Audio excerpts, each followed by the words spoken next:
Welcome back to Mets Daily. I'm your host, Jake Brown at Jake Brown Live. Make sure you smash that thumbs up, hit that subscribe, follow your boy right there at Jake Brown Live on all social media. Make sure you subscribe to my YouTube. The Mets coaching staff is now complete. We knew a majority of the staff. Now it is finalized. Thank God, because I think we were all ready to move on and go on to the free agency side, but we didn't know who all the exact coaches were. So the Mets announced it yesterday. Now we know manager, of course, Carlos Mendoza. We know the director of Major League Hitting, Jeff Albert, coming internally. Prior, he's with the Cardinals, all winning teams with the Cardinals. We know about bench coach Kai Correa. Kai Correa coming from the Cleveland Guardians. Prior, the San Francisco Giants, all part of winning teams. Troy Snicker coming from the Houston Astros, part of winning teams every single year, and a World Series champion. Justin Willard is the one that is now official. Now, that was rumored, and now it is finally official. Justin Willard is the Mets pitching coach. Now, I think it's a genius move. Look what he did with the Red Sox pitching staff. I mean, the Red Sox pitching was tremendous last season, and they really took strides from a staff that struggled just a couple of years ago. Willard comes from Boston. You got Rafael Fernandez, the assistant hitting coach, assistant pitching coach Dan McKinney. Dan McKinney was the Double-A Binghamton Rumble Ponies pitching coach, and they just won the title. So you bring in a champion from internal. You bring another champion internally, Gilbert Gomez, who was the Brooklyn Cyclones manager, as they won a championship in 2025. I like that. I like the Mets going internal with guys who won. And I know minor league titles don't mean that much, but I think it's good to promote from within because, you know, if these guys stick around for multiple years, they're going to be coaching guys that they've already coached in the minor league. So there's room, there's comfortability there. Dan McKinney, Double-A, some of those guys he coached this year, like a Jonah Tong, coached this year. So Dan McKinney has worked with these players on this roster. Nolan McLean he's worked with. I think it's good to get guys that these players are already comfortable with.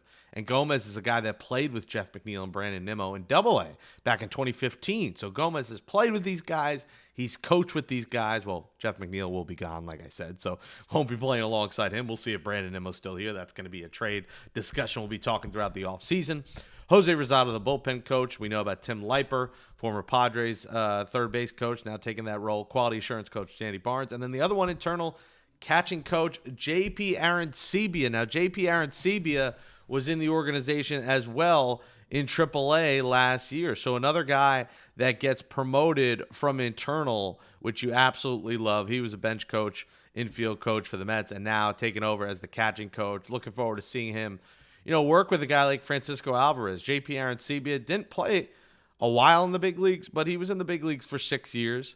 So, he has big league catching experience. Actually had a couple of great years where he was a 20-homer plus guy. So, not a bad big leaguer. A power guy. I wouldn't say great numbers across the board. And Mets going internal. So the coaching staff, I like it. Big fan of the staff.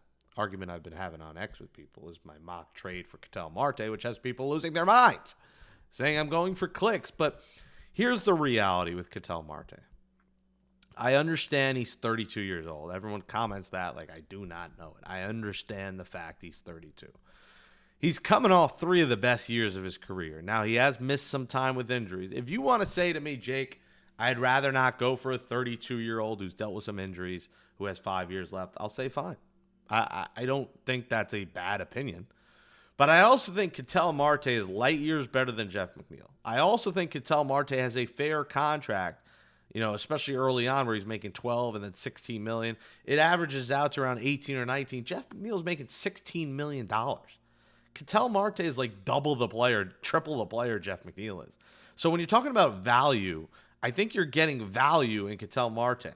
I don't think he's over the hill because he's 32. Some guys are built differently. Like Pete Alonso, we talk about him aging worse more because he's a big fella. He's got a belly, he's got a body, he's a big body. Ketel Marte's not a big frame like that. So I think Ketel Marte still got at least 3 or 4 great seasons left in him. And if you're telling me you're getting a 280, 290 hitter with a 350 on base, you're getting me a 30 and 90 guy at second base, how are you not interested? And for all the people, saying Jet, you can't move Jet. Jet Williams is going to be in a package for someone this winter, is what I believe.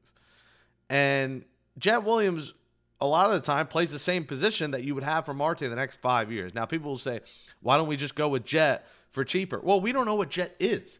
He hasn't exactly tore up the minor league level. So I know Jet is regarded as one of the Mets' top prospects. It's not like he's tore apart the minor leagues. So you could say that Jet could be that guy. But what if he comes up here and sucks? Ketel Marte is going to come up here and be an all-star candidate. We don't know what Jet Williams is. Kodai Senga, I got to think Arizona would be interested. They need starting pitching badly. Their starting pitching is in a bad place, and they can get themselves, a buy low candidate in this deal with 2 years, $30 million left. Not a lot of money, considering Frankie Montas got more AAV than Kodai Senga. I mean, 2 years, 34, or 2 years, 30 for Senga with a 3 ERA. I mean, Senga, like I've talked about, in that stadium, in that dome, can really thrive. And then Wenninger and Serrano, you're number 12 and 13. So you're giving up 3 top 13 prospects and Kodai Senga for an all-star second baseman. I think the people calling me nuts for this are nuts themselves. I don't think this is an insane trade offer. Now, obviously, if the Mets can get this done for, say, Mark Vientos instead of Jet Williams, I think you do it. Some people might disagree and say, no, don't trade Mark, but I think Vientos, the Mets want to move because he's just a DH. So if you said it's Senga, Vientos, Wenninger, Serrano, I don't know why you would say no to that. I mean, you need to get better. You need to upgrade. And I understand you have to get younger. You're going to get younger. Like Carson Bench is probably going to play at some point in 2026. Brett Beatty might be your starting third baseman. You might end up getting younger at first base. You have a young catcher. You have young starting pitching. At a couple of positions, you do need to have veterans. You can't just rely on all youth. I get getting younger, but you still need a couple of vets. You got Lindor. You might move on from Nimmo. You're going to get younger in center. You still have Soto in his prime. So at a couple positions, if there's guys over 30, it's not going to kill you. And if one of those is second baseman Ketel Marte, and he's hitting me 25 to 30 homers, getting on base at a 350 clip, and he's driving in 90, sign me up. Think of the top of that Mets order. If it's Lindor, Marte, Ketel Marte, not Starling, Lindor, Marte, and Juan Soto. How do you not salivate at that? A 30-homer guy, a 30-homer guy, a 40-homer guy. 90 RBIs, 100. We're talking about 300 RBIs and 100 homers between your top 3 hitters. And when you haven't even got to the rest of the order. So I think you got to think about this. I think you got to think about Ketel Marte. And if it's someone less than Jet Williams, sure. I'm just going with what it might take for Arizona to agree to a deal. And I think that's right here. And maybe you take Senga out if they don't want Senga, and it's Jet, Wenninger, Serrano, another prospect. Or Vientos, Jet, Wenninger, Serrano. But I think this is the kind of deal that's going to get it done. And if you don't want to do it, fine. But to call this deal insane is insane. What's insane is how many platforms we're going to have to watch Major League Baseball on. MLB has announced a 3-year deal with Netflix, NBC, and ESPN. ESPN has acquired MLB.TV. So let's go through this because it's very confusing and it's annoying, but unfortunately, that's the era that we're in with all these streaming platforms. First of all, NBC has acquired the rights to Sunday Night Baseball from ESPN. They also will reacquire the Sunday leadoff package from Roku, which I believe was the 11 a.m. game, 11:30. NBC will also take over the Wild Card series from ESPN and will air all available games on NBC, NBC Sports Network, or the streaming platform Peacock. The Sunday night game will be either on Peacock or NBC Sports Network, which is just relaunched during weeks when there's an overlap with NFL and NBA on NBC. So MLB on NBC was around for a while, 1947 to 1989, and then 1994 to 2000. So that is back. NBC will also expand its presence during All-Star Week. The MLB draft will shift to Saturday, where NBC will present the first hour of the event. Peacock, NBC Sports Network, and MLB Network will cover the remainder of day one. They will also host the Futures game as well. Now, Netflix is getting involved. So we're just getting started, guys. Netflix will broadcast 3 opening night games on its platform for the next 3 seasons. In 2026, it'll be Judge and the Yankees against Devers and the Giants on Wednesday, March 25th. They will air a special event game every year during the agreement. In 2026, it'll be the Field of Dreams game in Iowa, where it's the Twins and the Phillies. Netflix will also stream all 47 games of the World Baseball Classic in Japan in 2026. And for ESPN, they are sticking around. They will continue to air on ESPN. As part of the deal, ESPN will acquire MLB.TV for Major League Baseball, enabling fans to watch out-of-market games through ESPN streaming services. Fans will have in-access market games for select MLB teams, including the Diamondbacks, Rockies, Guardians, Twins, Padres, and which will be produced and distributed through the ESPN app. Fans who purchase MLB TV subscription will still have access to MLB Network, as well as accessible through traditional packages and as a standalone direct-to-consumer service. So ESPN will also maintain a midweek game package available exclusively on its channels and streaming services, keeping games on the network for another 3 years. And TNT, Fox, Apple TV, those deals will not change. So you got it? Are you set? We'll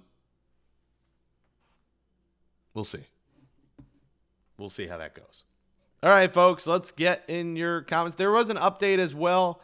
I didn't do it as a topic because it's still not finalized, but the Metropolitan Casino, Metropolitan Park, they've successfully signed their pre-development agreement with the city.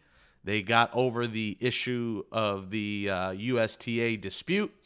So, I think next month we're going to hear about Metropolitan Park outside Citi Field starting to, build its ground in January. It's coming.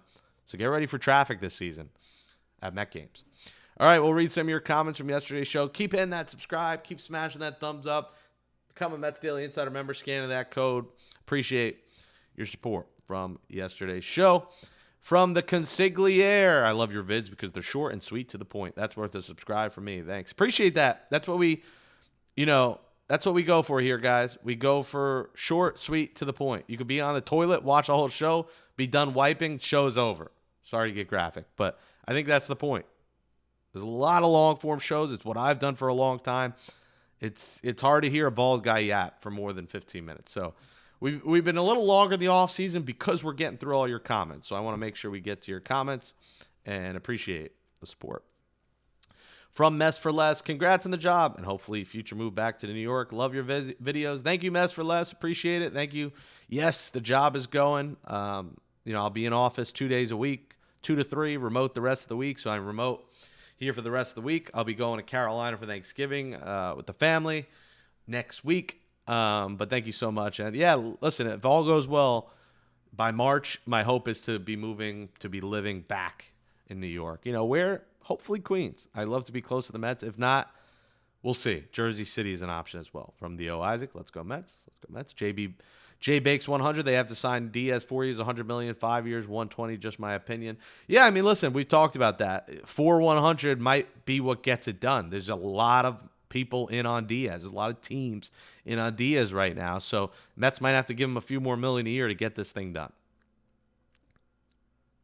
From C. Mandel, forget Ketel Marte. They don't need another over-the-hill player. This team needs to get younger. Beatty is the president of the future. The Mets totally screwed Acuna and Mauricio. Senga is going to be hard to trade. Nimmo has a no-trade clause. That'll be tough to do. McNeil will be gone for whatever we bring. I don't think Senga is going to be hard to trade. I do disagree. If you want to say Marte's over the hill, fine. I think he's coming off 3 of the best years of his life, so I would disagree that he's over the hill. I understand getting younger. I don't think they're going to keep Acuna, Mauricio, Beatty. I think one of them is going to go. My guess is Acuna gets traded. I don't think Senga is going to be hard to trade. It's 2 years, $30 million. Here's how you stomach the Senga thing, and I know everyone's writing off Senga. 3 ERA, and he's making less money than Frankie Montas. Those are the only two things I need to say for you to be like, oh, you're right. He's making $15 million. He's making less than Frankie Montas.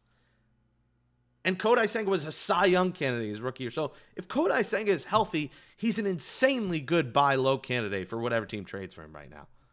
I just think the Mets want to move in another direction, and I don't disagree with them. Thanks for the comments, everyone. Appreciate your support. We'll catch you on Friday, tomorrow's show. Smash that thumbs up, hit that subscribe, and follow your boy at Jake Brown Live. Let's go Mets. Thanks for watching Mets Daily. We'll see you tomorrow.